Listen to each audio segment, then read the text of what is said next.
Masih menghidupkan pagi anda di Malaysia hari ini dan kita akan memasuki ini antara topik saya percaya ramai yang nak menonton, nak melihat sebab nak tengok ada ke betul ke tak betul aku buat ni. Diet kat rumah ni mesti tak jadi je.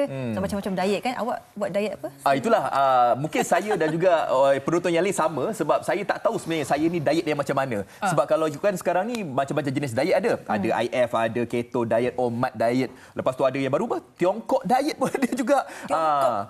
Tiongkok diet. Tapi macam saya persepsi saya diet ni adalah menahan lapar dan dahaga. Itu je yang saya tahu. Tapi kadang-kadang merosakkan badan kita juga diet yang tak terkawal ni. Saya pun melalui banyak fasa macam-macam diet dah cuba. Dan ketika ini saya jujur cakaplah tengah kalori defisit dan keto. Maksudnya makan protein saja. Jadi sesuai tak sesuai kita terus bersama dengan tetamu kita hari ini. Kita perkenalkan Puan Nur Azah Ahmad, Ketua Penolong Pengarah Kanan Pemakanan Jabatan Kesihatan Wilayah Persekutuan Kuala Lumpur dan Putrajaya. Assalamualaikum Puan. Waalaikumsalam warahmatullahi wabarakatuh. Thank you. Okay, Puan, sebagai permulaannya memberikan satu pengenalan lah untuk antara diet-diet yang kata sangat trending lah sekarang ni kan Puan. Mana yang rasa banyak diguna pakai oleh masyarakat Malaysia? Alright. Assalamualaikum warahmatullahi wabarakatuh. Terima kasih Afat, terima kasih Sofia jemput saya pada slot pada pagi ini. Sebelum kita bercakap pasal diet, kita kena tahu diet tu apa. Okey, betul. Selalu saya rasa Afat dengan Sofia mungkin tahu atau biasa dengar, I tak nak makan hari ni, I diet. Selalu kan? Biasa. Sofia lah tu. Okay. Kadang Afat pun sama. Sama juga. Dua lebih kurang lah tu. Tapi saya cakap macam tu, saya makan juga. Makan juga, okey. Orang biasanya kan, kalau orang macam tu, dia langsung stop makan. Tujuan dia satu je, nak kurus. Betul kan? Betul. Bukan nak sihat, nak kurus. Bukan nak dia tak fikir pasal sihat, dia hanya fikir pasal dia nak kurus. Itu. Tetapi dalam perspektif kesihatan lah, kita melihatnya, diet tu sebenarnya adalah satu proses pengambilan makanan oleh seseorang itu secara berterusan dan fungsinya untuk mendapatkan keseluruhan atau sebanyak mungkin zat-zat nutrisi yang diperlukan oleh badan. Dan bertujuan pertamanya of course untuk mencegah penyakit. Okay, kita nak sihat. So kita perlu ada zat-zat nutrisi yang cukup dan seterusnya untuk menyokong perkembangan fizikal untuk kanak-kanak, untuk dewasa, untuk remaja, untuk wanita yang baru lepas bersalin. Semuanya perlukan nutrisi yang cukup. Okay. Dan seterusnya of course lah untuk kita punya fungsi organ dalam badan. Okay. That's why diet ni sepatutnya ia kena merangkumi piramid makanan Malaysia. Yang saya rasa you all pun tahu perlu ada karbohidrat. Makan ke tidak karbohidrat? Lama tak makan nasi. Lama tak makan nasi. Saya pula terlebih karbo. Okey. And then semestinya mesti ada protein. Betul. Protein tu apa? Ayam, telur, ikan, semua-semua macam tu And then mesti ada pengambilan susu. Okey, mesti ada sayur dan buah dan sebagainya. Jadi benda ini perlu untuk memastikan diet seseorang itu dalam optimum, dalam tahap yang optimum untuk kita pastikan diri kita sihat. Itu sebenarnya diet yang ideal. Itu sebenarnya diet ideal. Saya tak nak bercerita tentang yang lain tetapi ini adalah konsep yang sebenarnya Kementerian Kesihatan cuba menengahkan supaya masyarakat Malaysia kita faham. You nak turunkan berat badan, you kena melalui satu fasa langkah yang selamat. Melalui pemakanan. Bukan you melalui diet-diet ekstrim yang mempunyai kesan-kesan kepada kesihatan dalam jangka masa yang panjang. Kadang-kadang kita diet ni jaga makan kena nutrien dalam badan tak cukup. Betul, kan? Itu yang menyebabkan kita masalah penyakit. Ada masalah penyakit lain yang datang pula kan. Okey, Puan, definisi diet kita dah pun ketahui tapi kita nak tahu jenis-jenis diet yang macam sesuai dengan kita. Sesuai dengan tubuh badan kita. Kadang-kadang kita ni main diet je kan. Tapi kadang tak sesuai pun dengan tubuh badan kita. Jadi macam mana nak kenal pasti diet dan tubuh badan kita? Sebenarnya diet ni banyak. Diet ni banyak. Yang sekarang ni orang popular dengan IF. Okey. Sama juga dengan OMAD. Itu samalah sikit lebih kurang sama je. Iaitu satu kali makan dalam satu hari. Dia melangkau waktu makan sebenarnya. Sepatutnya orang makan 3 kali tapi dia makan satu hari satu kali saja. Okey. And then ada juga yang popular sedang keto. Keto yang mana dia tak makan karbo. Stop. Tutup buku untuk karbo, roti. Tak nak nasi, tak nak apa pun tak nak. Jangan senyum, Sofia. Dah tahu dah. Tapi dia lebih ambil kepada protein. Ambil kepada lemak. Ya. Okey, ada jangka masa panjang, ada implikasi pada kesihatan. Nanti kita akan bincang. Kita cakap okey. Ini ada juga kategori yang itu. Dan ada juga kategori yang macam kata Tiongkok Tiongkok. Tiongkok tu China. Okey. Kalau melibatkan China, dia lebih kepada herbs. Pengambilan herba plus juga dengan sayur dan buah. Dan pada fasa yang hari pertama sampai ke hari kelima, kalau tak silap saya, pelan pemakanan dia lebih kepada detox. Dia ada makan buah-buah aja dalam satu hari. Besok tu dia makan sayur-sayur aja. Dia takkan ada makan karbo, tidak. Tetapi pada hari kelima, keenam baru dia ada ambil sumber daging. Itu saja. Dan besoknya baru dia ambil karbohidrat dan campur dengan sayur. So dia sangat ekstrim lah pada saya. Ini biasanya di kalangan masyarakat Cina dan juga di kalangan mereka yang nak cepat turunkan berat badan. Itu yang menakutkanlah sebenarnya. Ya. Jadi kalau di masyarakat dalam masyarakat Malaysia kita sekarang ni, kebanyakan masyarakat Malaysia kita mengikut. Dia tak ada diet yang dia rasakan itu adalah favourite, tidak. Dia tengok kalau ikut trend. Kalau omet tak jadi, okey dia tukar pada keto. Kalau keto tak jadi dia pergi pula akin. Main-main pusing. Pusing. As long pada pendapat dia, bolehkah diturunkan berat badan dengan cara ini? Itu yang masalah masyarakat kita. Yang kita di Kementerian Kesihatan cuba untuk memberi kesedaran. Cuba untuk memastikan bahawa dengan mengamalkan diet-diet ekstrim ini, ia sebenarnya tidak membawa kesan yang baik kepada kesihatan, terutama sekali dalam jangka masa yang panjang. Baik, Puan Azah, menyentuh apa yang disebutkan. Contohnya dengan perubahan diet macam-macam, tak kisahlah diet mana satu. Tapi apa yang utamanya kena ada kehidupan yang cergas, aktif, exercise dan sebagainya. Tapi macam mana kita nak tahu, contohlah bagi mereka yang mungkin sedang mengamalkan satu jenis diet ni, di mana diet itu sebenarnya tak berjalan dengan lancar, tak sesuai dengan tubuh badan, adakah terdapatnya simptom untuk menunjukkan sebenarnya kita ni tak sesuai dengan diet ni, patut dah berbalik kepada pemakanan biasa. Ada tak tanda-tanda awal? Okey. Soalan yang sangat bagus. Saya suka share benda-benda macam ni. Baik, kalau kita melakukan diet-diet ekstrim macam ni, kebanyakan daripada nutrisi yang kita perlu dalam badan kita terhalang. Sebab kita tak ambil. Kita tak ambil kan? Contoh macam tak makan nasi, you akan letih. Betul? You pening. Dalam satu masa kalau terlampau lama you tak makan nasi, you akan mengalami satu fasa lapar yang melampau. Bila fasa yang melampau, satu hormon stres. Lain pula. Yang mesti you pandang Afat, you nak marah. Patutlah dia selalu marah saya. Dia tengah lapar. So all this dikatakan hormon stres. So effect lah kan. Maksud tak sesuai. Tapi kita sebagai lelaki kita terima je. Kita terima. Terima kasih menerima saya seadanya. Orang cantik kena terima. And then di samping itu juga ada juga yang mengamalkan diet-diet disebabkan oleh dia cuba untuk mengurangkan pengambilan karbohidrat disebabkan oleh penyakit kencing manis.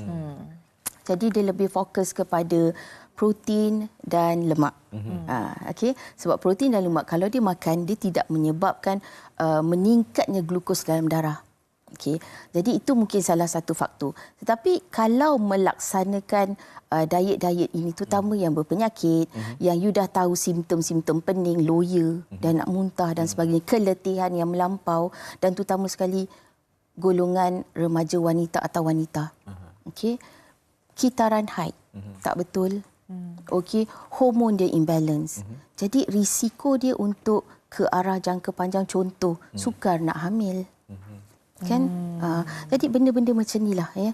Simptom memang kita tengok dari segi, biasanya dari segi aspek keletihan, kelesuan, marah dan sebagainya. Dan satu tahap dia akan jadi you bosan. You bosan dengan apa yang you buat. You bosan dengan makanan yang you tengok. You bosan dengan diet yang you buat, tapi tak ada melibatkan hasil pun. Atau mungkin ada hasil tetapi tak banyak yang seperti mana yang you harapkan. Saya nak menyentuh apa yang Puan Azah kata-kata jawapan tadi, lebih spesifik kepada golongan wanita. Sebab kita faham memang naluri sebagai seorang wanita yang mementingkan kecantikan. Bukan sahaja dari wajahnya, tapi dari segi penampilan dan sebagainya. Betul. Membuatkan wanita-wanita di luar sana membuat diet yang cukup ekstrim. Alright. Dia tak fikir dia punya kesihatan, kondisi kesihatan dia bagaimana. Dia nak diet, yang penting dia teli lah, muka dengan badan kena seiring orang cakap kan. Tapi dalam masa sama juga tadi Puan kata dia memberikan kesan jangka masa yang panjang. Dengan yalah, selepas ni remaja itu mungkin akan berkahwin dan sebagainya, menjejaskan proses kehamilan. Mungkin lebih spesifik Puan terangkan tentang perkara ini. Good. Okey. Wanita ataupun kita kata remaja lah, remaja yang sekarang ni mengalami masalah diet ekstrim, iaitu dia menghalang pengambilan kumpulan-kumpulan makanan tertentu daripada dimakan. Itu masalah mereka. Okey. Bila remaja ini ia cuba untuk pergi ke fasa wanita dewasa, nak berkahwinlah. Okey. Masalah yang berlaku adalah simpanan tubuh badan dia kepada kepadatan tulang, kepada zat besi yang penting untuk proses kemahiran itu tidak ada. Kurang. Jadi penyediaan tubuh badan mereka untuk hamil itu ada masalah sikit. Okey. Bagaimana seseorang wanita nak pastikan kehamilan dia itu sihat sedangkan dia sendiri tak cukup vitamin, dia sendiri tak cukup mineral, dia sendiri tak cukup zat besi, dia sendiri tak cukup kalsium nak bagi kepada anak dia yang dia kandung.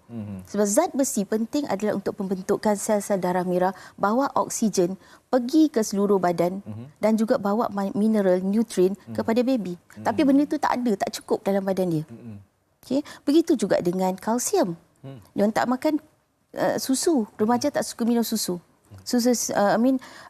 Keju pun tak makan. Jadi sumber-sumber kalsium ini penting untuk pembentukan baby dalam kandungan. Tapi once you tak cukup, macam mana you nak pastikan anak you pembentukan tulang itu dalam kandungan itu sempurna?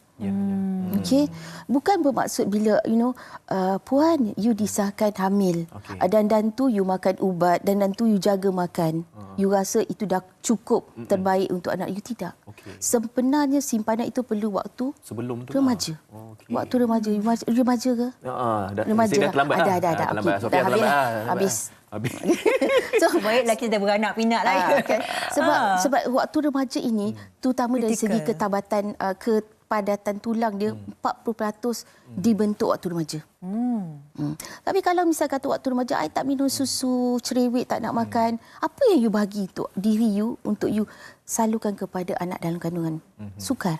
That's why kalau dalam waktu mengandung remaja-remaja ini biasanya mereka akan mengalami satu kejadian yang kita panggil anemia, kurang darah waktu mengandung. Dan ia boleh memberi implikasi kepada bayi yang dikandung. Antaranya, you lahir tak cukup bulan. Baby kurang daripada 2.5 kilo. Dan besar kemungkinan juga biasa berlaku yang mana ibu itu mengalami tumpah darah. Itu yang kita tak nak. Pada benda-benda yang orang kata sebenarnya boleh dirawat. Tak ada masalah tapi cari masalah. Begitu juga kalau misal kata kita tengok orang mengandung selalu masalah gigi. Sakit gigi berlubang. Sebab apa? Kalsium yang ada dalam badan terpaksa dibagi kepada baby. So tak cantiklah macam yang Afak cakap lah. Cantik, body ala-ala model. Tapi bila senyum tak ada gigi. Puan Azah hari ni she's direct je. Dia direct. Kita kena jelas. Kita kena jelas. Bagi kefahaman kepada remaja, you please lah. Apa yang you buat sekarang memberi implikasi kepada masa depan. Dia bukan untuk hari ini saja, tidak. You nak cantik-cantik waktu ni, tak. Masa depan tu. Nak hidup lama kan guna badan dia kan. Okey Puan Azah, kita ada satu komen untuk dibacakan daripada Facebook. Syamin Basit. Bro, jom makan suku-suku separuh. I start dah sebulan reduce sugar and eat clean almost. I dah beli nasi kerabu semua. Cuma memang berkeras minta nasi suku. Ulam lebih. Ayam bakar 2, ketul dada. Okey, protein lebih.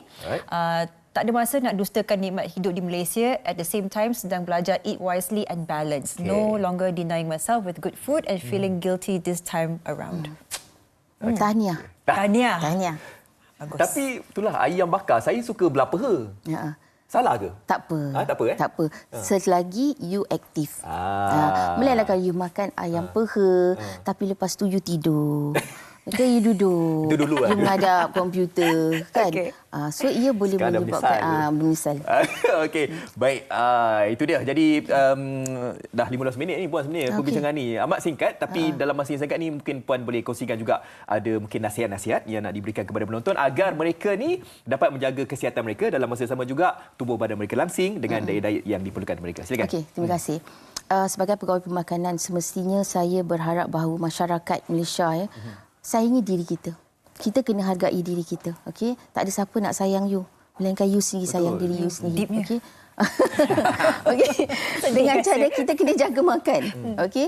Jangan ikut orang. Kalau orang tak makan, you pun tak makan. Jangan ikut kawan. Kawan nak kurus, you pun nak kurus. Padahal you tak ada masalah.